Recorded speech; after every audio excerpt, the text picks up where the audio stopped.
যদি বৈজ্ঞানিকরা যন্ত্র নির্ভরশীল হয়ে দুঃখকে এড়াতেই চায়, তাহলে কেন সে সর্বশ্রেষ্ঠ যন্ত্র নিজের দেহকে ব্যবহার করবে না? এক্স্যাক্টলি, একমেব অদ্বিতীয়ম শরণম। তিনি এক এবং অদ্বিতীয়, তার মতো আর কেউ নেই। সেই এক বহুতে পরিণত হয়েছে। এই নামের মাধ্যমে কি রোগ সারানো যায়? প্রশ্ন, নামের মাধ্যমে কি রোগ সারানো যায়?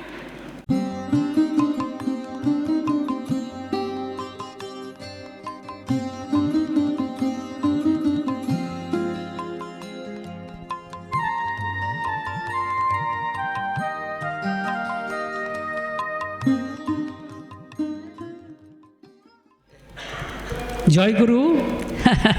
আমি জানি এই সময় অপেক্ষা করা কঠিন, কিন্তু দেখুন কতগুলি আশ্চর্য ঘটনা আপনাদের বলবো, হয়তো আগে শোনেননি। সবচেয়ে আগে দেখুন ঠাকুর কি বলছেন। ঠাকুর বলছেন যে একটা ছোট্ট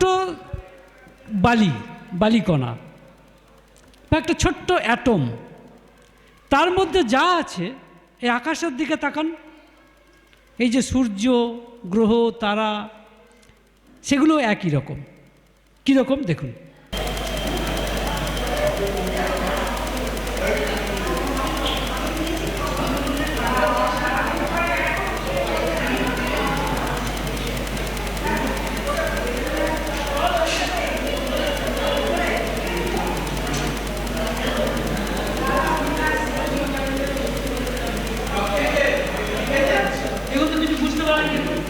দেখুন ধর্ম কি ধরনের বিজ্ঞান, দেখুন তো এটা কিসের স্ট্রাকচার বুঝতে পারেন?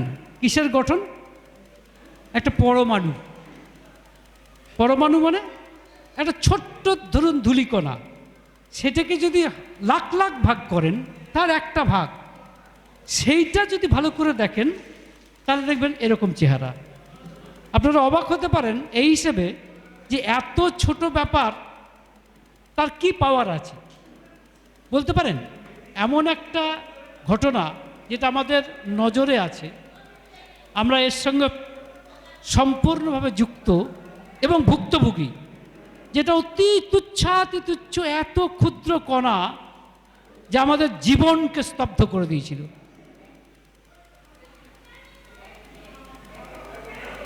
বলুন না না, অ্যাটম তো ঠিকই, বলতে চাই যে কিছুদিন আগে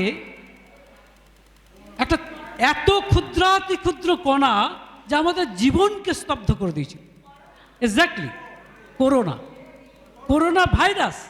ভাইরাসের চেহারা জানেন? ভাইরাসের চেহারা দেখুন, একটা এটা হচ্ছে পরমাণুর গঠন, বুঝতে পারছেন? মানে এটা হচ্ছে একটা পরমাণুর গঠন, স্ট্রাকচার অফ অ্যাটম বলে এটাকে, বুঝতে পারছেন? Structure of atom.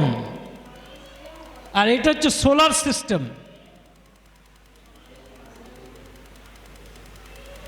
মানে হচ্ছে স্ট্রাকচার অফ অ্যাটম মানে অণুর গঠন।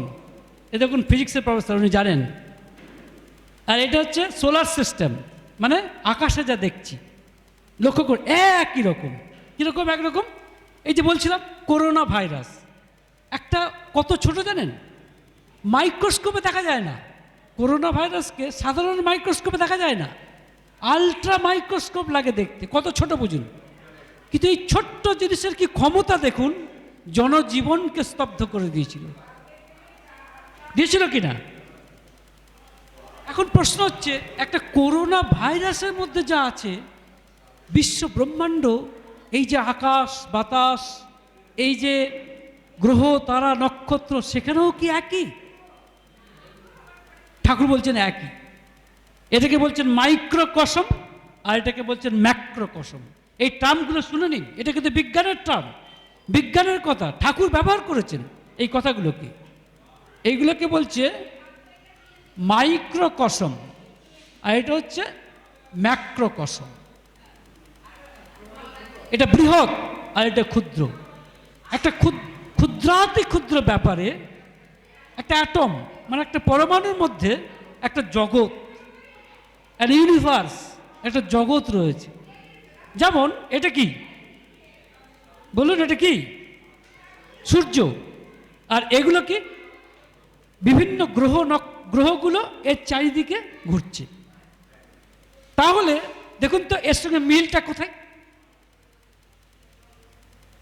এই সানটা কি যেন এইটা, মানে যেটাকে আমরা বলি নিউক্লিয়াস, এটার অ্যাটমটাকে কি বলি? নিউক্লিয়াস। এবং নিউক্লিয়াসটা কি জিনিস দিয়ে তৈরি? না, নিউট্রন অ্যান্ড প্রোটন, এই দুটো জিনিস দিয়ে তৈরি। আর এই নিউক্লিয়াসের চারিদিকে কি ঘুরছে? ইলেকট্রন সেল ঘুরছে। বুঝা গেছে? এই ইলেকট্রন সেলগুলো ঘুরছে। তেমনি একইভাবে এটা সূর্যটা যেন নিউক্লিয়াস, আর তার চারিদিকে কি ঘুরছে? গ্রহ নক্ষত্রগুলো ঘুরছে, গ্রহগুলো ঘুরছে, প্ল্যানেটগুলো। তাহলে কি দেখুন তো একরকম কিনা? তাহলে কোথাও মনে হচ্ছে না যে এই বিশ্ব ব্রহ্মাণ্ডে একই নীতি চলছে? এটা বোঝার চেষ্টা করুন। একই নীতি, একই প্রিন্সিপল সারা বিশ্ব ব্রহ্মাণ্ডে চলছে। এইটাকে বোঝার নামই হচ্ছে ধর্ম। এটা কি বিজ্ঞান নয়? বিজ্ঞান তো অবশ্যই। কিরকম বিজ্ঞান দেখুন, বলছেন এই যে ধরুন করোনা ভাইরাস, কেমন? এই করোনা ভাইরাস এটা একটা বিপদ, মানুষের কাছে একটা বিপদ। এখন এই বিপদটাকে যখন আমরা কিছুতেই নাকি ঠিক করতে পারছিলাম না, অনেক দিন ধরে করোনাতে মানুষ মারা যাচ্ছে, কিন্তু বিজ্ঞানকে সেটা মেনেছে? বিজ্ঞান কি চেষ্টা করেছে?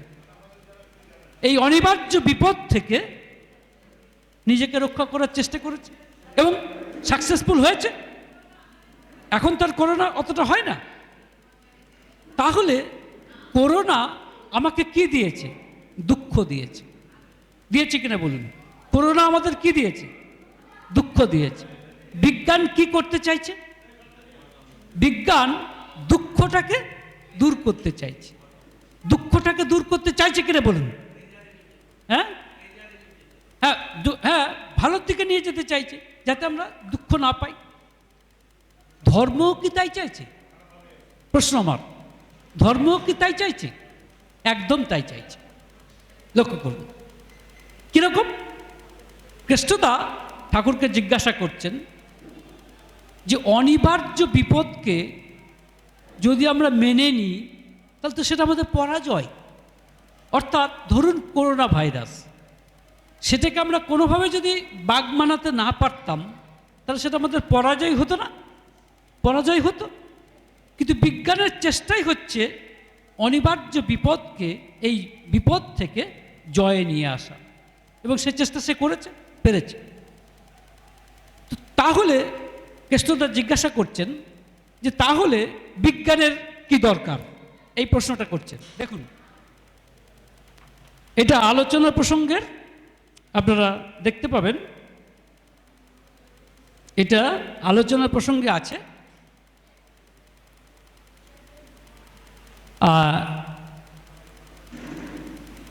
দ্বিতীয় খণ্ডে 200 পাতায় কেষ্টদা কি বলছেন শুনুন। কেষ্টদা বলছেন, দুঃখকে অনিবার্য বলে মেনে নেওয়া তো মানুষের একটা পরাজয়।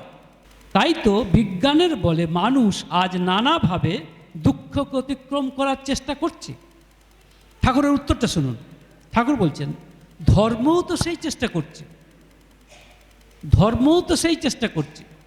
বলছেন, ঠাকুর বলছেন বিজ্ঞানে, ইন্টারেস্টিং কথা শুনুন। ঠাকুর বলছেন যে মানুষ যদি বৈজ্ঞানিক যন্ত্র নির্ভরশীল হয়ে দুঃখকে এড়াতেই চায়, বলুন তো মানুষ মানে বিজ্ঞান দুঃখকে কি করে এড়াচ্ছে? যন্ত্র তৈরি করে, তাই নয় কি? অথবা ওষুধ তৈরি করে ভ্যাকসিনেশন দিয়ে দুঃখকে এড়াচ্ছে, আমাদের ভাইরাস থেকে রক্ষা করছে। বোঝা গেছে তো?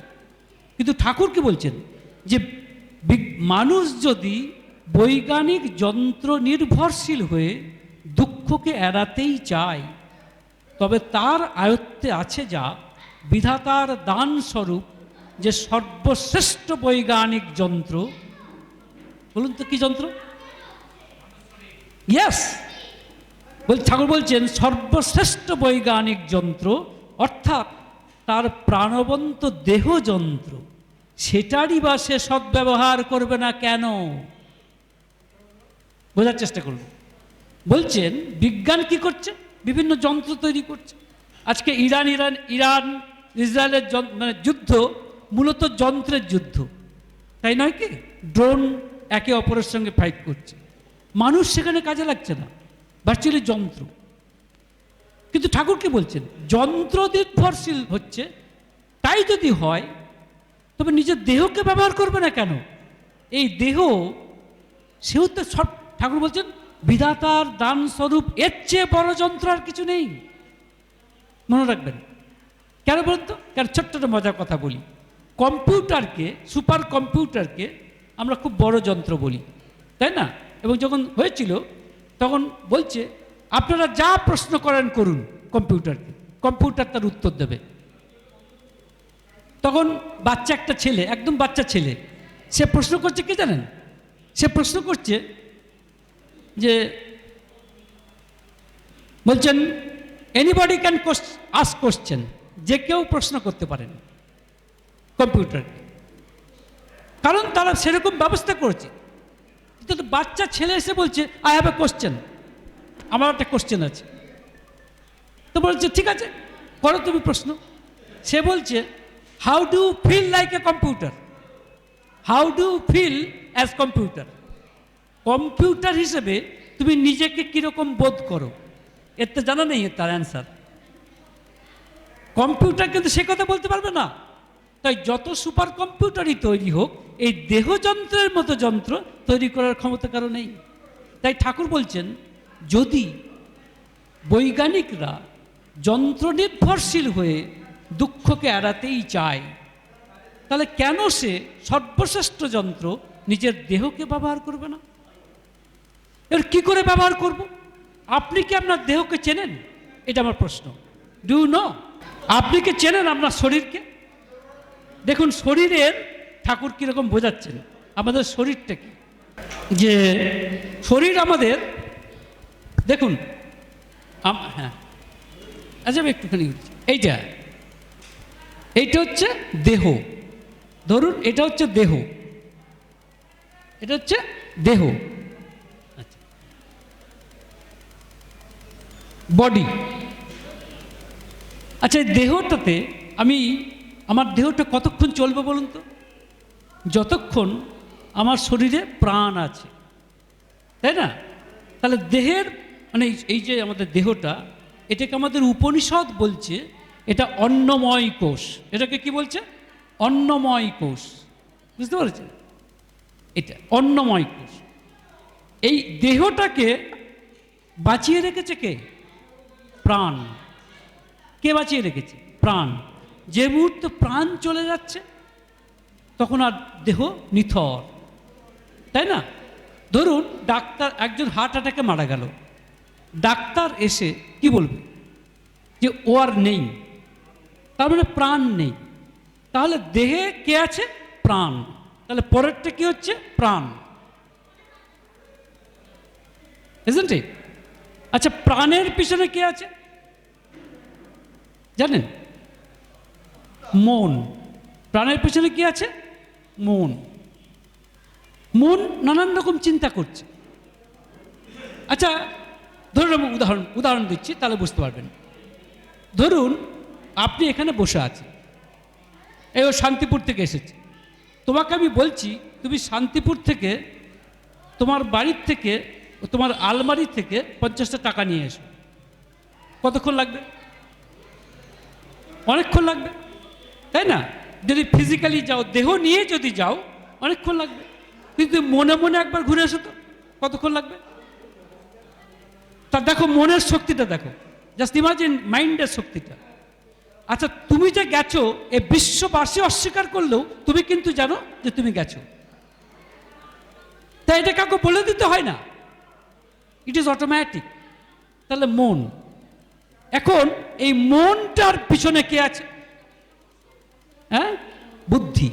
মনের পিছনে কি আছে? বুদ্ধি। ব্যাপারটা কিরকম কিরকম দেখুন, ধরুন এই আজকে বৃষ্টি পড়ছে, আপনি রাস্তায় যেতে যেতে একটা তেলে ভাজার দোকানে তেলে ভাজা হচ্ছে, কেমন?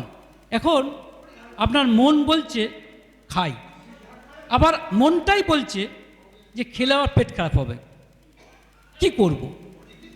Do or not to do, খাবো না খাবো না? কে বুদ্ধিটা দেবে? বুদ্ধি। এর পিছনে কে আছে? বুদ্ধি। বুঝতে পারছেন?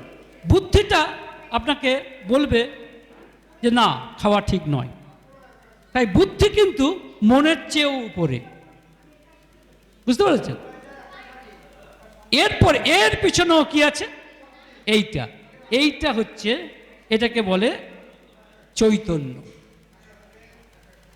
দিস ইজ ভেরি, এটা কিন্তু মনে রাখবেন জীবন নয়, এটা চৈতন্য, এটা আলাদা জিনিস। এটা দেহেও যেমন থাকে, দেহের বাইরেও থাকে। ঠাকুর বলছেন চৈতন্যটা একই সাথে দেহগত, একই সাথে দেহাতীত। ঠাকুর খুব সুন্দর করে বুঝিয়েছেন, খুব ছোট করে।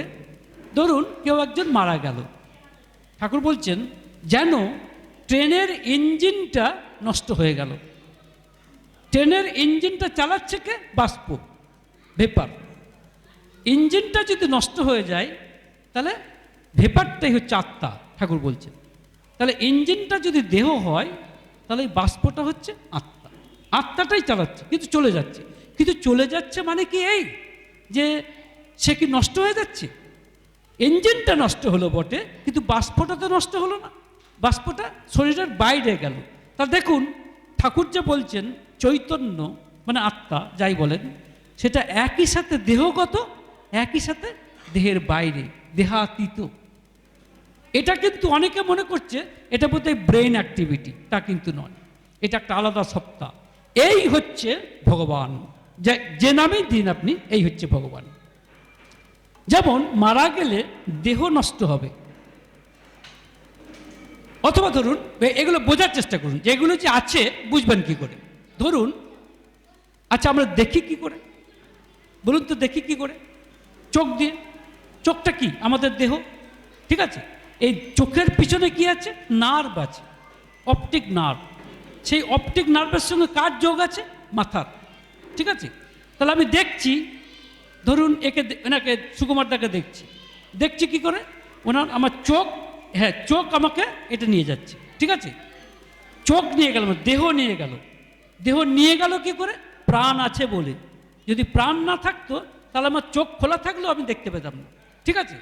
কিন্তু প্রাণ থাকলেও হতো না যদি তার সঙ্গে মন যুক্ত না থাকে, তাহলে আপনি দেখতে পেতেন না। এটা বুঝতে পারেন? কি করে দেখুন, ধরুন এই মুহূর্তে আমি আপনাকে দেখছি, এই মুহূর্তে ফোনে আমার খবর এলো ধরুন আমার বাড়ি কেউ মারা গেছে, তখন আপনাকে দেখছি কিন্তু দেখেও দেখতে পাচ্ছি না।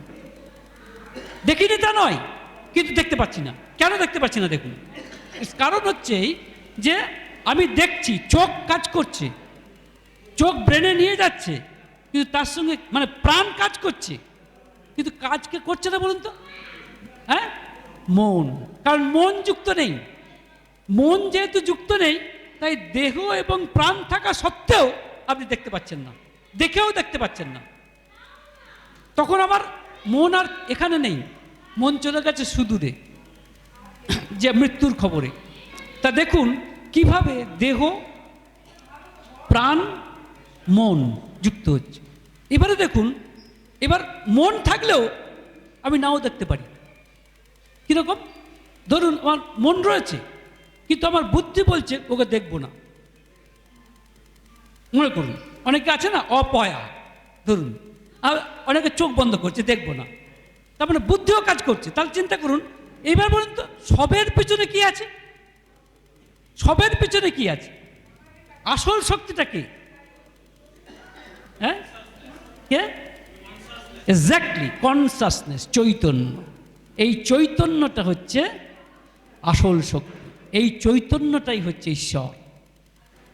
এখন প্রশ্ন হচ্ছে, এই চৈতন্য আমার মধ্যেও রয়েছে, আপনার মধ্যেও রয়েছে, একই চৈতন্য কি? উত্তর দিন, একই চৈতন্য কি? এইখানে কেষ্টদা প্রশ্ন করছেন। এই দ্বিতীয় আলোচনা প্রসঙ্গে দ্বিতীয় খণ্ডে ঠাকুরকে বলছেন সবই যখন এক, সবই যখন এক মানে ঈশ্বর, তাহলে এই এককে জানার জন্য এত কি প্রয়োজন জানা? সবই যদি এক হয়।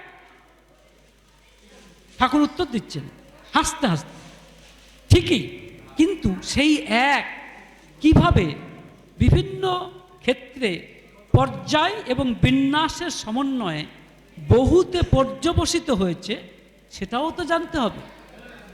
কথাটা কেন বলছি দেখুন, আমরা গীতাতে কি শিখেছি? বিশ্বরূপ, তাই না? বিশ্বরূপে কি বলছেন ভগবান শ্রীকৃষ্ণ? কি দেখছেন? মানে শ্রীকৃষ্ণের মধ্যে কি দেখছেন অর্জুন? যে সবাই শ্রীকৃষ্ণের মধ্যে বিলীন হয়ে যাচ্ছে, তাহলে সবই এক। আমরা যদি সবাই বহু যদি একে যাই তাহলে সবাই আমরা এক, এটা বিশ্বরূপ। এটা যেমন সত্য তেমনি ওই ভগবানই কিন্তু ওই সুপর্ণ হয়েছে, সুকুমারদাও হয়েছে, আমি হয়েছি, সেই একই আবার বহুতে পর্যবসিত হচ্ছে। এটা যদি না জানি তাহলে কিন্তু আমার ব্রহ্মজ্ঞান হলো না। তাই ঠাকুর একটি আশ্চর্য কথা বললেন বিষ্ণুরূপ, যেটা আগে কেউ শোনেনি। আমি দায়িত্ব নিয়ে বলছি, মানুষ বিশ্বরূপের কথা শুনেছে কিন্তু বিষ্ণুরূপের কথা শুনেছে কি? যে কি করে এক বহু হচ্ছে। আমি যদি বলি একটা নারী আর পুরুষ দুজনেই তো মানুষ, নাথিং রং, কেউ তো অস্বীকার করতে পারে না। কিন্তু যদি বলি দুজনেই এক, তাহলে কি ঠিক বলছি? তাহলেও ঠিক হচ্ছে না। দুজনে এক কিসে? দুজনেই মানুষ, তাই না? এক তো, কিন্তু বৈশিষ্ট্য তফাৎ আছে। এই যে বৈশিষ্ট্য তফাৎ হয়েছেন কে? ঈশ্বরই তফাৎ হয়েছেন, ঈশ্বরই এক থেকে বহু হয়েছেন। তাহলে দুটোকে যে জেনেছে তার ব্রহ্মজ্ঞান হয়েছে। এখন প্রশ্ন হচ্ছে ব্রহ্মজ্ঞান হলে লাভটা কি? লাভ এই যে তখন আর দুঃখ থাকবে না। কেন? সবচেয়ে বড় দুঃখ কি বলুন তো? মৃত্যু। মৃত্যুর পরে তার কোনো দুঃখ হয় না, তাই না? এখন এই দুঃখকে কে হারাবে? ধরুন বিজ্ঞান, বিজ্ঞান কি করছে? আমি হয়তো 60 বছরে মারা যেতাম রোগ ব্যাধির জন্য, কিন্তু সে ওষুধ আবিষ্কার করেছে, সে নানা রকম যন্ত্র আবিষ্কার করেছে, তার ফলে আমার এই 60 বছরের জীবনকে সে হয়তো 90 বছর বাঁচিয়ে রাখছে, 120 বছর বাঁচিয়ে রয়েছে। তারপরে কি হবে? তারপর তোমাকে মৃত্যুবরণ করতে হচ্ছে, তাই না? তাহলে বিজ্ঞানের শক্তি কতটুকু? সে 40 বছর বাঁচিয়ে রাখতে পারে, সে 100 বছর বাঁচিয়ে রাখতে পারে, কিন্তু সে কি চিরন্তন বাঁচিয়ে রাখতে পারে? পারে কি? কিন্তু কে পারে? হ্যাঁ, ধর্ম পারে। কি করে পারে? প্রশ্ন হচ্ছে কি করে পারে? যদি আমি এই কাকে জানলে জানতে পারতাম বলুন তো? কাকে জানলে আমি বুঝতে পারতাম যে আমি সেই এই চৈতন্য, দিস কনসাসনেস। এবং সারা বিশ্ব জুড়ে একটাই কনসাসনেস আছে, একজন। আমাদের প্রার্থনা মন্ত্রে আমরা সেটাকে কি বলছি? এক্সাক্ট, একমেব অদ্বিতীয়ম শরণম। তিনি এক এবং অদ্বিতীয়, তার মতো আর কেউ নেই। সেই এক বহুতে পরিণত হয়েছেন। আমি যদি বুঝতে পারি সত্যি সত্যি সেই এক বহুতে পরিণত হয়েছেন, তাহলে মৃত্যুটাও মৃত্যু নয়। কেন নয় দেখুন, কারণ আমরা কি বলছি? ভগবান শ্রীকৃষ্ণ আপনারা জানেন বলছেন জাতস্য হি ধ্রুব মৃত্যু, যে জন্মেছে তার মৃত্যুটা ধ্রুব। ধ্রুবম জন্ম মৃতস্য চ, যে মারা গেল তার আবার জন্মটাও কিন্তু নিশ্চিত। কিন্তু সেটা আমি জানতে পারছি না। জানতে চাইলে কি করতে হবে আমাকে বলুন? কি করতে হবে? হ্যাঁ না, হ্যাঁ বলুন, কি জানলে আমি জানবো যে সেই আমি আবার জন্মেছি? কারেক্ট, স্মৃতিবাহী চেতনা। এই যে স্মৃতিবাহী চেতনা, এই চেতনাটাই চৈতন্য। তাহলে চৈতন্যকে যদি জানতে পারি তাহলে কিন্তু আমার অসুবিধা নেই। এখন দেখুন তো, এই চৈতন্য সারা দিনে কত রকম ভাবে আছে। এই এক চৈতন্য সে কিন্তু সবসময় রয়েছে, কত কত রকম ভাবে আছে দেখুন তো চিন্তা করে। আমরা এটাও দেখুন কিরকম মজা, দেখুন এটাও তিনটে। কি করে তিনটে দেখুন। এখন আপনারা কি অবস্থায় আছেন? কি অবস্থায় আছেন? ঘুমিয়ে আছেন না জেগে আছেন? হ্যাঁ, জেগে আছেন। তাই এটাকে বলছি জেগে থাকা, অর্থাৎ আপনি জেগে আছেন। যে ঠিক আছে, জাগ্রত। এবার যখন ঘুমোতে যাবেন, আচ্ছা যখন জাগ্রত তখন কি আপনি বুঝতে পারেন যে আপনি দেহ? আপনি যে দেহ বুঝতে পারেন? পারি। আমার যে প্রাণ আছে বুঝতে পারেন? কি করে পারি দেখুন, আমার যখন জল তেষ্টা পাচ্ছে, আমার যখন খিদে পাচ্ছে, এটা কিন্তু দেহের ধর্ম নয়, এটা কিন্তু প্রাণের ধর্ম। কারণ মারা গেলে আমি আর জল তেষ্টা আমার হবে না, তাই প্রাণ আমাকে জল তেষ্টা পাওয়াচ্ছে। বুঝতে পেরেছেন? তাহলে আমি জাগ্রত অবস্থায় বুঝতে পারছি যে আমার দেহ রয়েছে, আমার প্রাণ আছে, আমার মন আছে, বুঝতে পারি, অবশ্যই বুঝতে পারি। একটা লোক যদি বাজে কথা বলে, সঙ্গে সঙ্গে আমি সেন্টিমেন্টে নিচ্ছি না? তাহলে আমার মন আছে, বুঝতে পারছি। আচ্ছা বুদ্ধি আছে, বুঝতে পারি, বুদ্ধিটা আছে, বুঝতে পারি। কি করে দেখুন, ওই যে বললাম তেলে ভাজা খাওয়ার ঘটনা। মনে করুন যেমন কালকের ঘটনা বলছি, আমি না একটু বেশি খেয়ে ফেলেছিলাম। আমি বুঝতে পারছি আমি বেশি খাচ্ছি, আমি জ্ঞান পাপি করছি, এবং দেখলাম রাত্রেবেলাতে আমার গলা চিরে যাচ্ছে, মানে অ্যাসিডিটিতে। তাহলে আমার বুদ্ধি কিন্তু বলেছিল, আমি শুনিনি। বুদ্ধি কিন্তু বলেছিল এটা আর খাস না, কিন্তু আমি রেজিস্ট করতে পারিনি। তাহলে আমার বুদ্ধি যে আছে সেটা আমি বুঝতে পারি, তাই তো? আর চৈতন্য আছে, সেটাও কিছুটা বুঝতে পারি। তাহলে জাগ্রত অবস্থায় সবগুলো বুঝতে পারছি, ঠিক আছে? এবার যখন ঘুমিয়ে যাচ্ছি তখন কি হচ্ছে বলুন? কি হচ্ছে? কিছুক্ষণ পরে কি হয়? ছটফট করার পরে আস্তে আস্তে সব ঠান্ডা হয়ে যায়। দেহ আছে, থাকতেও যেন নেই, কিন্তু মনটা চলছে, তাই না? কিছুক্ষণ পরে কি হয়? তখন আর মনও চলছে না, কিন্তু স্বপ্ন দেখছি। চিন্তা করুন, স্বপ্ন দেখছি, তাহলে সেই অবস্থাটাকে কি বলে? স্বপ্ন। এটা কি? স্বপ্ন অবস্থা। আপনি কি জানেন স্বপ্ন অবস্থা কতক্ষণ স্থায়ী হয়, কতক্ষণ ঘুম হয় জানেন? আপনার যদি 8 ঘন্টা হয়তো ঘুমোচ্ছেন, আপনার আসল ঘুম মানে একবারে ডিপ স্লিপ যেটাকে বলে, সত্যিকারের ঘুম খুব সামান্য, যেটাকে বলে ডিপ স্লিপ। এটাকে কি বলে? সুষুপ্তি। এটাকে বলে সুষুপ্তি, হ্যাঁ, ডিপ স্লিপ স্টেট। যখন স্বপ্ন দেখছেন তখন দেহ আছে? দেখুন তো দেহ আছে কিনা? দেহ থাকতে নেই। যখন স্বপ্ন দেখছেন তখন দেহ থাকতে নেই, তাই না? কি করে বোঝেন? কারণ তখন এই রামকৃষ্ণদেব চমৎকার করে কথা বলছেন, পরে আসছে। তাহলে কি হলো? স্বপ্নতে কিন্তু দেহ নেই, কিন্তু মন আছে। মন আছে বলেই না, হ্যাঁ, না সেটা কি দেখছি? মন, সেখানে মন কাজ করছে, দেহ কিন্তু কাজ করছে না। আমি দেহ কাজ করছে না, মনের দ্বারা আমি স্বপ্ন দেখছি, অন্য জগৎ দেখছি, ঠিক আছে? এবার যখন স্বপ্নও শেষ, তখন গভীর ঘুম, তখন দেহও নেই, মনও নেই, দেহ নেই, মন নেই, তখন কে আছে? হ্যাঁ, চৈতন্য আছে। ভারী চমৎকার করে কে বুঝিয়েছেন? ঠাকুরও বলেছেন, রামকৃষ্ণদেবও বলেছেন। রামকৃষ্ণদেব ভারী মজা করে বলেছিলেন, একজন বলছেন যে ভগবান যে আমাদের রক্ষা করে ঠিক বুঝতে পারি না তো।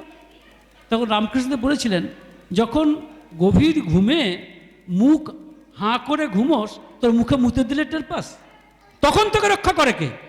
বোঝার চেষ্টা করুন। কারণ তখন তোমার দেহ নেই, দেহ থাকতে নেই, তাই না? তাহলে তখন কে রক্ষা করে? ওই চৈতন্য।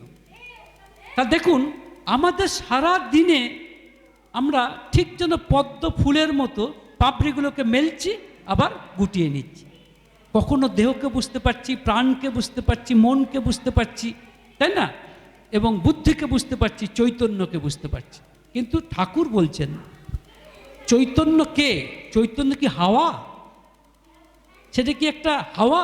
সেটা কি একটা কাল্পনিক বিষয়? না, ঠাকুর বলছেন তার মূর্ত প্রতীক হচ্ছেন পুরুষোত্তম।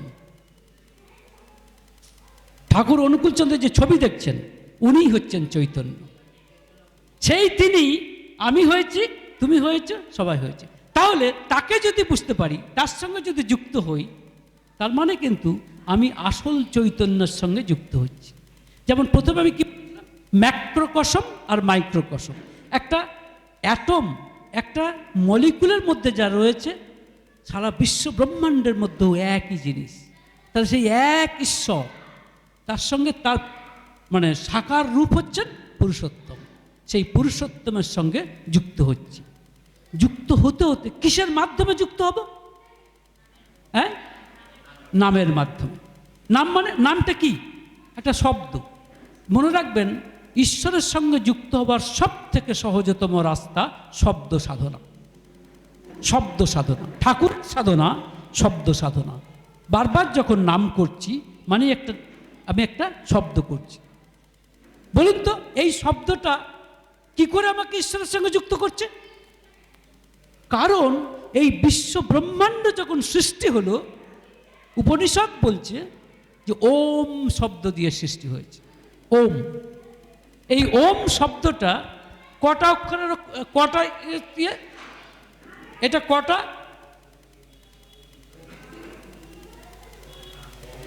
অ হস্যু ম, হ্যাঁ তিনটে, অ হস্যু আর ম, হ্যাঁ ওম।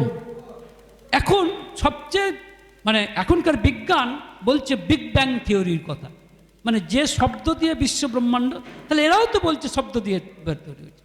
যা উপনিষদ বলেছে, ঋষিমুনিরা যা ধ্যানের মাধ্যমে জানতে পেরেছে, বিজ্ঞানীরাও তো সেই কথাই বলছে যে একই শব্দ দিয়ে তৈরি হয়েছে। তাহলে ওম শব্দটা যদি আমি উচ্চারণ করি, তার মানে ঈশ্বরের সেই চৈতন্যের সঙ্গে সরাসরি যুক্ত হচ্ছে। তাহলে কিন্তু আমাদের যে নাম, তার মধ্যে কি ওম আছে? ভীষণভাবে আছে, থাকতেই হবে, তা নাহলে সেটা বীজ নাম হতেই পারে না। আপনারা জানেন আছে। তাহলে এই নাম যখন আমি জপ করছি, তার মানে আসল কারণটাকে জানতে চাইছি। কাকে জানতে চাইছি? এই চৈতন্য। এই চৈতন্যকে জানলে এগুলো সব পেয়ে যাবেন, দেহ, প্রাণ, মন, বুদ্ধি এবং চৈতন্য। কিন্তু সবটা কিন্তু হচ্ছে চৈতন্যের জন্য, আসল হচ্ছে চৈতন্য। তাহলে চৈতন্যই আমার প্রাণকে প্রাণান্বিত করেছে, বুঝতে পেরেছেন? ভাইটালাইজ করেছে। এখন প্রশ্ন হচ্ছে, এই নামের মাধ্যমে কি রোগ সারানো যায়? প্রশ্ন, নামের মাধ্যমে কি রোগ সারানো যায়? সত্যি কথা বলতে, ঠাকুরের প্রদর্শিত পথে যদি আমরা চলতে পারতাম, তাহলে এই নার্সিংহোম, এই হসপিটাল, তাদেরকে পাত্তারি গুটিয়ে চলে যেতে হতো। তার কারণ আপনার সমস্ত কিছুর, আমার যে প্রাণটা আসলে কি? যে কারণে আমি বেঁচে আছি সেটা আসলে কি? শব্দের ভাইব্রেশন, শব্দের কম্পন। ঠাকুর বলছেন, একটা জাইগোট যখন তৈরি হয়, স্পার্ম অ্যান্ড ওভাম, তখন একটা কোহিসিভ ফোর্স, মানে শক্তি, ওই শক্তিতে তৈরি হয়। ওটাকেই ঠাকুর বলছেন লিবিডো। একটা বিচিত্র কথা, ওইটাই হচ্ছে ভাইটাল এনার্জি। ভাইটাল এনার্জি মানে ওটাই শক্তি, প্রাণ শক্তি। তাই ঠাকুর বলছেন, যখন একটা মানে অত্যন্ত কঠিন রোগী, হয়তো নিউমোনিয়ার রোগী বা হার্ট ফেল করে যাচ্ছে এরকম রোগী, তার গায়ে হাত দিয়ে যদি নাম করা যায়, তার মানে কি? আমি কিন্তু শব্দ তরঙ্গকে তার দেহে পাঠাচ্ছি। এই শব্দ তরঙ্গ আসলে এই ভাইটাল এনার্জি আমি পাঠাচ্ছি। কারণ যে অসুস্থ, ঠাকুরের মতে তার ভাইটাল এনার্জি কমে গেছে, তার ভাইটাল এনার্জি কমে গেছে।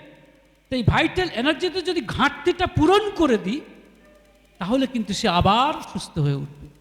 তার চিন্তা করুন, নামের মাধ্যমে রোগ সারানো পর্যন্ত সম্ভব। এবং এটা হয়েছিল কুষ্টিয়াতে। আপনারা জানেন, কুষ্টিয়াতে নাম চিকিৎসালয় হয়েছিল এবং বহু রোগী বেঁচেছিল। কিন্তু সায়েন্সটা কি? সায়েন্স হচ্ছে এই শব্দ। বারবার সেই শব্দ সাধনার কথা আসছে। তাহলে চিন্তা করুন কিভাবে এই ধর্ম বিজ্ঞানের মতো কাজ করছে নাকি? কিন্তু লক্ষ্য করুন, এখানেও কিন্তু আমরা কোন যন্ত্রকে ব্যবহার করছি? আমি যে আরেকটা লোকের গায়ে হাত দিয়ে নাম করছি, এটা কোন যন্ত্র? আমার নিজের দেহটাকে।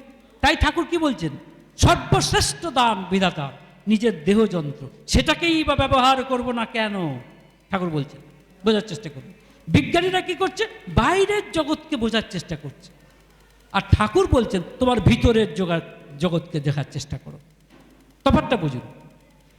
সে চাইছে বাইরের জগৎকে দেখতে, বিজ্ঞানীরা, দেখবেন বিদেশিরা কিন্তু বাইরের জগৎ সম্পর্কে বেশি ইন্টারেস্টেড, তারা আমার ভিতরের খবর এত রাখে না। আমার মধ্যে যে দেহ আছে, প্রাণ আছে, মন আছে, বুদ্ধি আছে, চৈতন্য আছে, এই খবর তারা রাখে না। তারা বাইরের খবর রাখে, ভিতরের খবর তারা জানে না। যে জন্য দেখুন তাদের নামগুলো পর্যন্ত দেখুন, বিদেশিদের নাম কীরকম হয় দেখুন তো, উড, কাঠ, স্টোন, পাথর, এসব তো বাইরের জিনিস।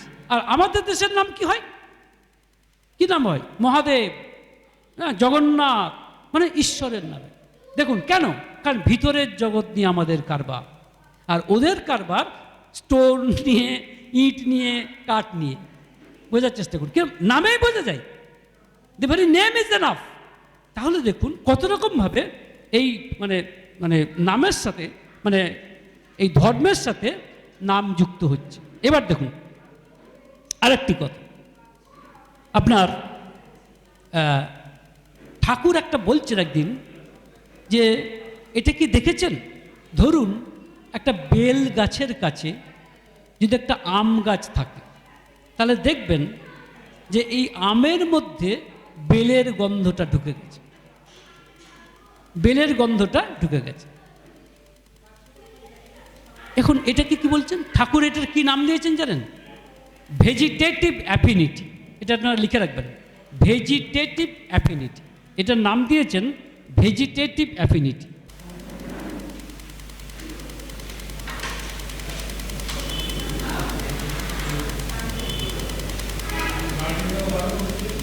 একটা কথা আপনাদের বলি, ঠাকুর কিন্তু 10টা কথার মধ্যে মিনিমাম 3টে কথা ইংরেজি বলতেন। সেই অর্থে ঠাকুর কত আধুনিক দেখুন, তখনকার দিনের মানুষ। ভেজিটেটিভ ইউনিট, ভেজিটেটিভ অ্যাফিনিটি, বাংলায় বলেননি কিন্তু ইংরেজিতে বললেন ভেজিটেটিভ অ্যাফিনিটি। এখন আপনাদের একটা প্রশ্ন হয় না, যে একটা কি বললেন ঠাকুর, যে বেল গাছের কাছে যদি একটা আম গাছ থাকে, তাহলে বেলের গন্ধটা আমে ঢোকে। হ্যাঁ, এখান থেকে একটা প্রশ্ন হয় না, কি প্রশ্ন বলুন তো? কারেক্ট, উল্টোটা হলো না কেন? উল্টোটা হবে না কেন? আমের গন্ধটা বেলে ঢুকবে না কেন? সেটাও সম্ভাবনা, that is also a possibility, কিন্তু ঢুকবে না। হ্যালো, হ্যাঁ ঢুকবে না কেন? কারণ বেলের মধ্যে একটা ডমিনেটিং টেন্ডেন্সি আছে, সে পারে আম গাছকে প্রভাবিত করতে, আমকে, কিন্তু আমের ক্ষমতা নেই বেলকে প্রভাবিত করার।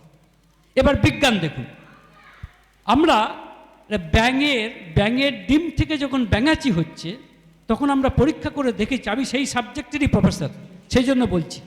দেখুন এইখানে না ব্যাঙের মধ্যে এরকম একটা জায়গা আছে, ব্যাঙের ভ্রূণ মানে এমব্রিওর মধ্যে, আমাদের যেমন পেটে বাচ্চা হয় সেরকম ব্যাঙের বাচ্চার মধ্যে এখানে একটা জায়গা জিনিস আছে, বুঝতে পেরেছেন?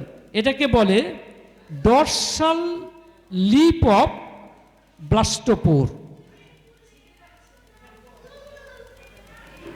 এটাকে বলে ডরসাল লিপ অফ ব্লাস্টোপোর। যদি না এই ব্যাঙের এই অংশটাকে কেটে নিয়ে, সার্জিক্যালি কেটে নিয়ে আরেকটা ব্যাঙের যেখানে মানে গায়ে যদি লাগিয়ে দেওয়া হয়, দুটো ব্যাঙাচি হয়ে যাবে। পরীক্ষিত সত্য, বোঝার চেষ্টা করুন। যদি একটা ব্যাঙের ভ্রূণের মধ্যে এই ডরসাল লিপ অফ অন্য একটা ভ্রূণের এই অংশটুকু কাঁচি দিয়ে কেটে ওর মধ্যে যদি গ্রাফটিং করে দেওয়া যায়, মানে ওর মধ্যে যে ডরসাল লিপটা আছে সেটা থাকবে, অন্য পাশে যদি এটাকে গ্রাফটিং করে দেওয়া যায়, দুটো ভ্রূণ হয়ে যাবে।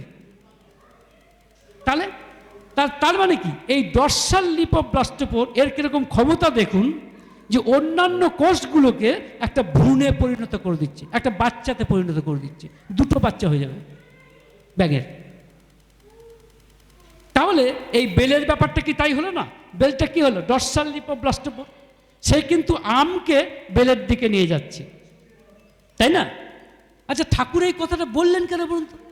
হঠাৎ করে এই কথাটা বললে, এটা তো বিজ্ঞান, কোনো সন্দেহ নেই, কিন্তু এই কথাটা বলা আমাদের কাছে উদ্দেশ্যটা কি বলুন তো, বলুন। হ্যাঁ, না আমি বলতে চাইছি, ধরুন যদি আমি চাই ভালো হতে, তাহলে কাকে ধরতে হবে? হ্যাঁ, ঠাকুরকে যদি ডর্সাল লিপ অফ ব্লাস্টোপোর হিসেবে নিই, তার সাথে যদি যুক্ত হই, তাহলে ধীরে ধীরে তার ইফেক্ট, তার প্রভাব আমার মধ্যে পড়বে, ঢুকবে। বুঝতে পারছি আমি কথাটা? যেমন স্ট্রং ম্যাগনেটের কাছে যদি একটা লোহাকে নিয়ে আসা যায়, লোহার মধ্যে ম্যাগনেটিক প্রপার্টি চলে আসবে, কিছুক্ষণের জন্যও চলে আসবে, অনেকক্ষণ রাখলে সেটা একটা ম্যাগনেটই হয়ে যাবে। তাহলে এবার বলুন, আপনি ডর্সাল লিফ হিসেবে কাকে বাজবেন? ঠাকুরকে বাজবেন। যেমন বলি না, সৎসঙ্গে স্বর্গবাস, অসৎসঙ্গে নরকবাস। দেখুন, ডর্সাল লিপ অফ ব্লাস্টোপোর, বোঝার চেষ্টা করুন। আচ্ছা, এবার দেখুন, মানে আমি এক এক করে বলছি ধর্মের সঙ্গে কি সম্পর্ক। হ্যাঁ, আচ্ছা, হ্যাঁ, তারপরে ঠাকুরকে প্রশ্ন করা হচ্ছে, অতীন্দ্রিয় অনুভূতি বলে কি কিছু আছে? অতীন্দ্রিয় অনুভূতি ইংরেজিতে বলে মানে সুপার অ্যাক্টিভ কোনো, বা যেটাকে বলে মানে সুপার ন্যাচারাল ইন্দ্রিয় বলে কিছু আছে কিনা। ঠাকুর কি বলছেন বলুন তো? মানে সুপার ন্যাচারাল ইন্দ্রিয় মানে কি? ধরুন একটা উদাহরণ, শোনা যায় এক ভদ্রলোক একটা দুটো মানে চান করতে যাচ্ছিল। তিনি ভারতীয় একজন সাধক, পুকুরে চান করতে যাচ্ছে, আর দুজন ইংরেজ নিজেদের মতো মারামারি করছে, ঠিক আছে? আর উনি কিন্তু অনেকটা দূরে ছিলেন, উনি কিন্তু শুনতে পাচ্ছেন ওদের কথা, ঠিক আছে? কে কি বলছে না বলছে শুনতে পাচ্ছেন। উনি কিন্তু ইংরেজি জানেন না, কিন্তু শুনতে পাচ্ছেন। পরে মামলা হয়, মামলা হওয়ার পরে ওই একটি ইংরেজ বলে, এই প্লিজ ডোন্ট স্টপ, ডিস্টার্ব করো না, ওকে সরিয়ে দাও বাবা, সরিয়ে দাও, সরিয়ে দাও, অসুবিধা হবে, একটা কনসেন্ট্রেশন ব্রেক হবে। সো তখন মামলাতে বলছে একজন ইংরেজ যে ওইখানে কিন্তু একটা লোক ছিল, মানে বিচারক জিজ্ঞেস করছে কোনো সাক্ষী আছে? বলছে আছে। বলে কে? একজন ভারতীয় চান করতে যাচ্ছিল, সে কিন্তু দূর থেকে আমাদের দেখেছে এবং আমাকেও মেরেছে, এটা বলতে চেয়েছে। তো তাকে পাওয়া যাবে? সে পাওয়া গেছে। তো সেই সাধককে যখন জিজ্ঞেস করছেন বিচারক যে আপনি কি দেখেছেন? বলছে হ্যাঁ দেখেছি। বলছে ওরা কি বলছিল শুনতে পেয়েছেন? বলে হ্যাঁ তাও শুনতে পেয়েছি। বলতে পারবেন? হ্যাঁ বলতে পারবো, বলতে পেরেছে। এত দূর থেকে কথাবার্তা বলেছেন, শুধু তাই নয় মাথাতেও আছে। তাহলে এটা কি বলবেন? তার ইন্দ্রিয় আমাদের ইন্দ্রিয়ের চেয়ে অনেক উপরে, তাই না? এটাকে বলে অতীন্দ্রিয় ইন্দ্রিয়। কিন্তু প্রশ্ন, সত্যি সত্যি কি অতীন্দ্রিয় বা সুপার ন্যাচারাল বা অলৌকিক কিছু আছে? হ্যাঁ না না? ঠাকুর অনুকূলচন্দ্র কি বলছেন? হ্যাঁ, সেটাই বলতে চাইছি। ঠাকুর অনুকূলচন্দ্র কি বলছেন? ঠাকুর বলছেন অতীন্দ্রিয় দর্শন বলে কিছু হয় না।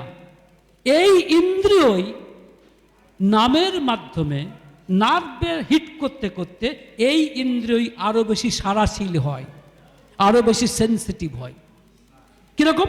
আমাদের এই মুহূর্তে ধরুন আমি কি বলবো, যতটা শুনতে পাচ্ছি, যতটা দেখতে পাচ্ছি, নামের মাধ্যমে সঠিকভাবে করলে হয়তো আরও বেশি দেখতে পাবো, কারণ এই নার্ভের মাধ্যমে এই ইন্দ্রিয়গুলোই আরও বেশি অ্যাক্টিভ হবে। আর এমন একটা পর্যায়ে চলে যেতে পারে যখন আমার বিশ্বাসই হবে না যে এই ইন্দ্রিয় কত উন্নত হয়ে গেছে। সেটাকেই আসলে লোকে অলৌকিক দর্শন বলে।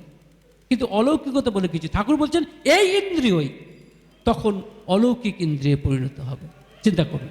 সুতরাং এটা আরেকটা দিক, যে নামের মাধ্যমে মানে ধর্মের মাধ্যমে এই ইন্দ্রিয়গুলোকে আমরা কিভাবে মানে করতে পারি। আচ্ছা, ঠাকুর বলছেন যে ধর্মে বিজ্ঞান নেই তা অন্ধ, আর যে বিজ্ঞানে ধর্ম নেই তা খোড়া।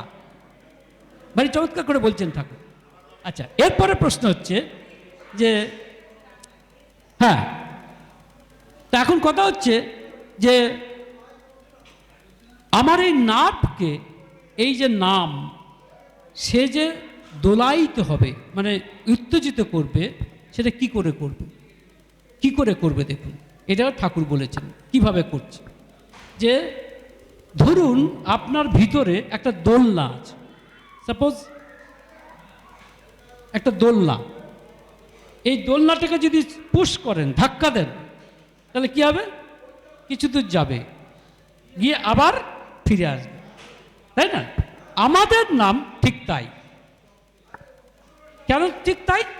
কারণ আমাদের নামে কি রয়েছে, যখন আপনি প্রথম অক্ষরটা উচ্চারণ করছেন, প্রথম অক্ষর নামের রা, এখানে সরি বলা ঠিক হলো না, এটার মানে কি জানেন ঠাকুর কি বলেছেন? টু পুশ, ধাক্কা দেওয়া, যেন দোলনাটাকে ধাক্কা দিচ্ছেন। দ্বিতীয় অক্ষরের মানে কি বলেছেন ঠাকুর? সিজেইশন, মানে থেমে যাওয়া, মানে একটু গিয়ে থেমে গেল। আর শেষ দুটো অক্ষরের মানে কি বলেছেন? টু অ্যান্ড প্রমোশন, এদিক ওদিক এদিক ওদিক। তাহলে আমি যখন নাম করছি, এই দোলনা আমার নার্ভকে এইভাবে হিট করছে, বুঝতে পারছেন? এইভাবে হিট করাতে আমার ইন্দ্রিয়গুলো সারাশীল হয়ে যাচ্ছে। সারাশীল হতে হতে হতে হতে একটা সময় পূর্বজন্মের কথা মনে করাও অসম্ভব নয়, অর্থাৎ স্মৃতিবাহী চেতনা লাভ করাও অসম্ভব নয়। কারণ সব কিছু আমার মাথায় আছে। ঠাকুর কি বলছেন? আমাদের মাথা যেন চিত্রগুপ্তের খাতা, জানেন তো? ঠাকুর বলছেন আমাদের মাথা যেন চিত্রগুপ্তের খাতা, সমস্ত জন্মের সমস্ত ইতিহাস সব মাথায় আছে, কিন্তু এখন আমার মনে পড়ছে না, এখন মনে পড়ছে না, কিন্তু আছে।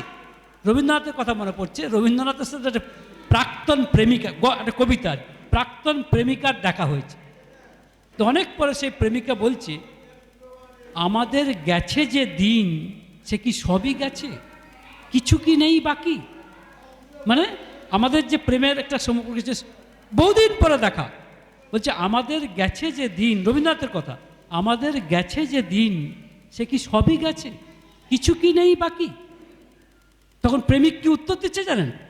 বলছেন,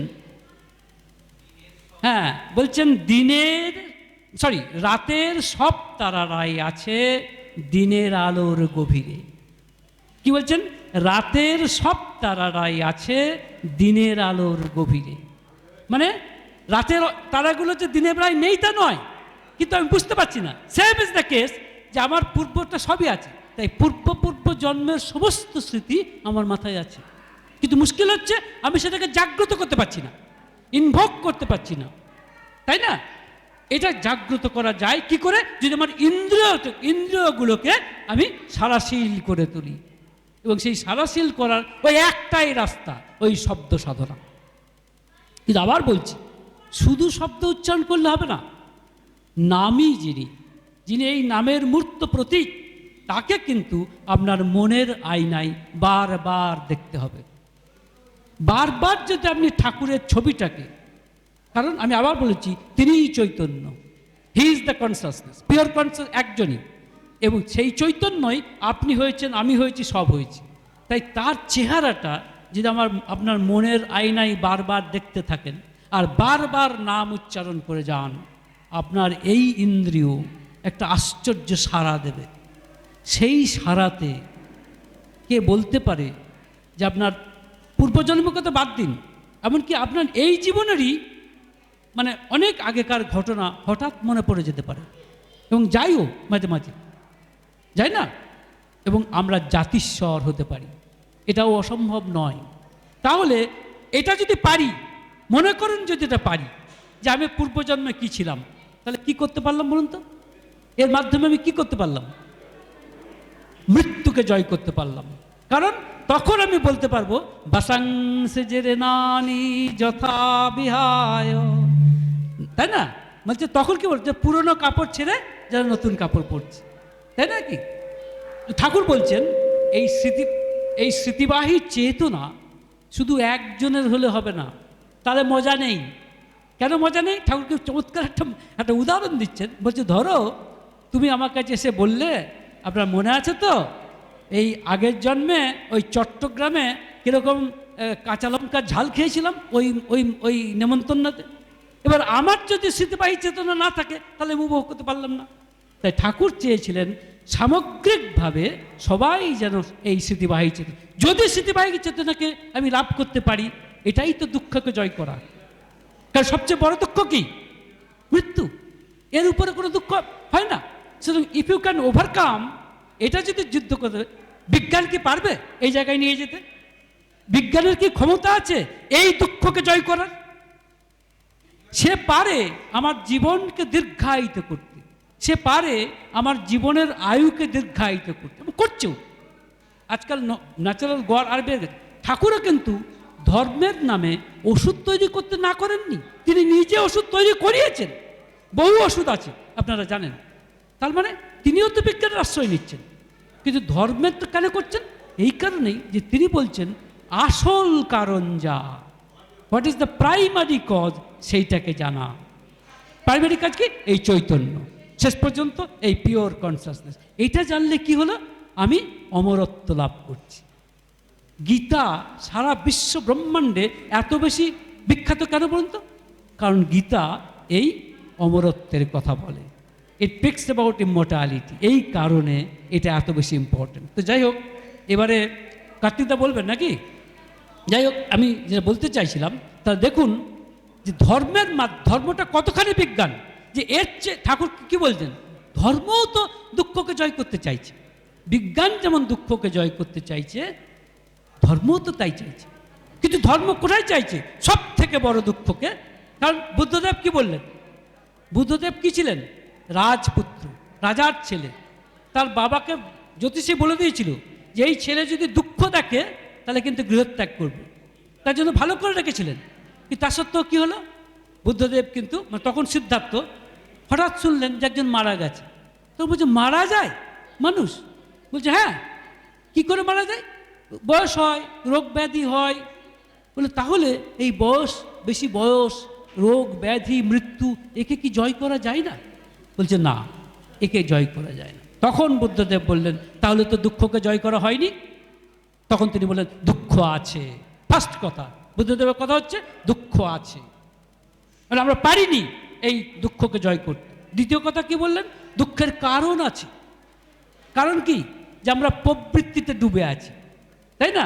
আমরা সুপার কনসিয়াসনেসকে জানতে চাইছি না, বা জেনেও একটু একটু করছি বটে। একবার ঠাকুরকেও ধরেছে। আবার যেমন একজন বলছেন ঠাকুরকে যে আচ্ছা আপনাদের এই নাম করলে কি জ্যোতি দর্শন হয়, কি শব্দ শোনা যায়? ঠাকুর বলছেন আলবাত যায়, তবে 10টার মধ্যে একটা।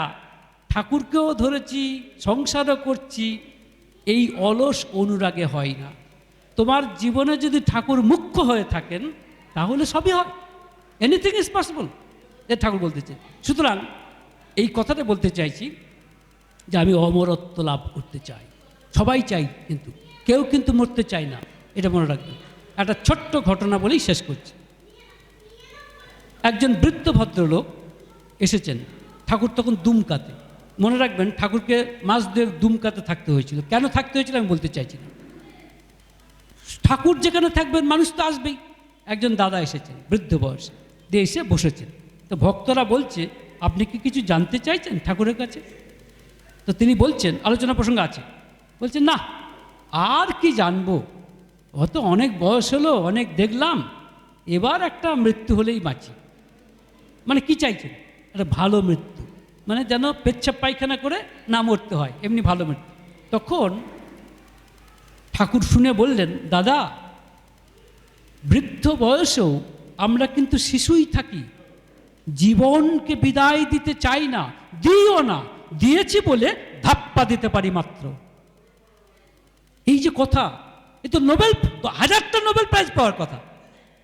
বোঝার চেষ্টা করুন। বলছেন এই বৃদ্ধ বয়সে, বলছে বৃদ্ধ বয়সেও আমরা শিশুই থাকি, জীবনকে বিদায় দিতে চাই না, দিও না, দিয়েছি বলে ধাপ্পা দিতে পারি মাত্র। কেন বলুন তো? বললেন ঠাকুর কারণ আমার স্বরূপই হচ্ছে আমি সচ্চিদানন্দ, আমি ছিলাম, আমি আছি, আমি থাকবো। তাই আমি তো ঈশ্বর, ঈশ্বর থেকে এসেছি, আমি তোমারই উৎক্ষেপ। প্রার্থনাতে বলছিলাম না, আমি তোমারই উৎক্ষেপ। তোমার থেকে যদি আসি, ভগবান যদি অমর হন, তাহলে আমি অমর হব না কেন? তাহলে অমর হওয়ার ইচ্ছাটা তো আমার থাকবেই। আমি জীবনকে বিদায় দিতে পারি না, কিন্তু বলছি না মরতে পারলে বাঁচি। এইটা শুনে ভয় পেয়ে গেছে ভদ্রলোক। ভয় পেয়ে গিয়ে ঠাকুরকে বলছেন আচ্ছা তাহলে কি করব? তো ঠাকুর বলছেন ঈশ্বরের নাম করুন। কেন বলছেন বলুন, কেন বলছেন? এই চৈতন্যকে ধরুন, বলছেন ঈশ্বরের নাম করুন। তখন বলছে ঈশ্বরের নামটা আমার আসে না। চিন্তা করুন, এমন লোক বলছে ঈশ্বরের নামটা আমার আসে না। তখন ঠাকুর কি বললেন দেখুন, মানে তাকেও ছাড়ছেন না, বলছেন আচ্ছা ঠিক আছে, এক কাজ করতে পারবেন, 2 লাইন গান গাইবেন। কি? ছাড়রে মন কপট চাতুরি বদনে বলো হরি হরি, মানে গেয়ে দিলেন ঠাকুর, লেখা আছে আলোচনা প্রসঙ্গে। তখন বলছে ওই গানটা না আমার গলাতে আসে না। চিন্তা করুন, তখনও বলছে গানটা না আমার গলাতে আসে না। এইবার ঠাকুর কি বললেন? বলছেন আপনি বুঝতে পারছেন না দাদা, শয়তান আপনাকে কিভাবে ঘিরে ধরেছে। শয়তান আপনাকে ঈশ্বরের নামটা পর্যন্ত করতে দিচ্ছে না। চিন্তা করুন, এই চৈতন্যের কাছে আমাকে যেতে দিচ্ছে না। কে? ওই প্রবৃত্তি, ওই কাম ক্রোধ লোভ মোহ মদমাশ্চর্য, যেতে দিচ্ছে না। তাই ঠাকুর বলছেন শয়তান আপনাকে কিভাবে ঘিরে রেখেছে, সে আপনাকে ঈশ্বরের কাছে যেতে দিচ্ছে না, মানে ঈশ্বরের কথা বলতে দিচ্ছে না। তখন ভদ্রলোক ভয় পেয়ে গেছে, ফার্স্ট টাইম। দিয়ে বলছে তাহলে কি করব? তখন ঠাকুর বলছেন আচ্ছা ঠিক আছে, এত এত উপায় দিলেন, তাতেও তার হচ্ছে না। তখন বলে এক কাজ করি, কি রাত্রে যখন ঘুমোতে যাবেন তখন 10 বার ঠাকুর ঠাকুর বলে ঘুমিয়ে পড়বেন। হ্যাঁ এইটা পারবো, এটা পারবো। তো সে চলে গেল প্রণাম করে। তখন ভক্তরা জিজ্ঞেস করছে এতে হবে? কই আপনি তো দীক্ষা নেবার কথা বললেন না। ঠাকুর বলছেন না, ওর এইখান থেকেই হবে। কারণ স্তর আছে। কজন আপনারা এখানে এসেছেন? কত লোক তো বাইরে খবরদারি করছে, ওই সিরিয়াল দেখছে বা মোবাইল টিপছে, আসছে না তো। কারণ আপনাদের কিছু করা আছে। ভগবান শ্রীকৃষ্ণ বলছেন যে স্বীকৃতি নেওয়ার জন্য আমার কাছে যারা এসেছে তাদের কিছু না কিছু স্বীকৃতি আছে। প্যারিদা বলছেন আপনার কাছে তো এলাম, এতদিন কিছু তো পারলাম না। তখন ঠাকুর বলছেন কিছু যদি না থাকতো তাহলে আমার সামনে পাচা গোস্ত আছে কী করে? সুতরাং কিছু একটা আছে বলেই আপনারা এসেছেন। এখন কথা হচ্ছে ঠাকুর যেটা বলছেন ওর কিন্তু সেইখান থেকে শুরু হবে। যেমন রত্নাকর, সে রাম বলতেই পারছে না, বলছে ঠিক আছে মরাই বল, মরা করতে করতে রাম না। সুতরাং যেটা বলতে চাইছি, বিজ্ঞান আমাকে খণ্ড খণ্ড দুঃখকে হয়তো মোচন করতে পারবে, খণ্ড খণ্ড দুঃখকে হয়তো জয় করতে পারবে, কিন্তু শেষ দুঃখকে জয় করতে পারবে না। তার ক্ষমতা একমাত্র ধর্মেরই। কিন্তু ধর্ম কোনোদিনই বিজ্ঞানের বিপক্ষে নয়, বিরুদ্ধে নয়, সেও বিজ্ঞান। হয়তো সেই বিজ্ঞানের হাল হদিকোষ আমরা সেভাবে জানি না। বলুন বলুন। হ্যাঁ প্রশ্ন, ঠিক আছে বলুন, দেখি চেষ্টা করে। হ্যালো, ভালো লাগলো যে কিছু প্রশ্ন আসছে, বলুন। স্যার জয়গুরু, বলছি ব্রহ্ম সত্য জগৎ মিথ্যা। হ্যাঁ, ঠাকুরের যে বলা আছে ব্রহ্ম সত্য জগৎ মিথ্যা, এই সম্পর্কে যদি একটু কাইন্ডলি বলেন। ভালো কথা। আমি বলছি এই চৈতন্যই সত্য। হ্যাঁ, আর এই যে দেখছেন বুদ্ধি মন প্রাণ দেহ, এগুলো কিন্তু চৈতন্য বাদ দিলে এগুলোর কোনো ভূমিকা নেই, এগুলোর কোনো মানে দাম নেই। কিন্তু চৈতন্যের উপস্থিতিতে এগুলোর দাম আছে। তাই ঠাকুর কিন্তু আশ্চর্য কথা বললেন, যেটা কিন্তু রামকৃষ্ণদেব কি বলছিলেন যে ব্রহ্ম সত্য জগৎ মিথ্যা। ঠাকুর বললেন জগৎটা ব্রহ্মরূপ সত্য, এটা বলেছেন। ঠাকুর বলছেন জগৎ মিথ্যা হতে যাবে কেন? ব্রহ্ম সত্য, জগৎও সত্য, তবে ব্রহ্ম অপরিবর্তনীয় সত্য আর জগৎ পরিবর্তনীয় সত্য। কারণ আমি আজকে দেখুন আমার কত পরিবর্তন হয়েছে, চুল পেকে গেছে, তাহলে পরিবর্তনীয় সত্য। কিন্তু আমি কি মিথ্যা? তা নয়। কিন্তু আমার সমস্ত কিছু উপস্থিতি সব কিছু ঈশ্বরের উপরে। সেই চৈতন্য যদি কাট অফ করে দেন, ইলেকট্রিসিটি অফ হয়ে গেলে আপনার বাড়িতে ফ্যানও চলবে না, কিছুই চলবে না। কিন্তু ফ্যানটাকে মিথ্যা তা তো নয়, বা আপনার ফ্রিজটাকে মিথ্যা তা নয়, কিন্তু সব কিছু চলছে কার দ্বারা? ওই ইলেকট্রিসিটির দ্বারা। ইলেকট্রিসিটিটাকে যদি আপনি চৈতন্য বলেন তাহলে কি দাঁড়াচ্ছে? চৈতন্য সত্য, জগৎ মিথ্যা হয়ে যাচ্ছে। কিন্তু ঠাকুর বলছেন যে জগৎটা ব্রহ্মরূপে সত্য, পরিবর্তনীয় সত্য, এইটা তিনি বলেছেন।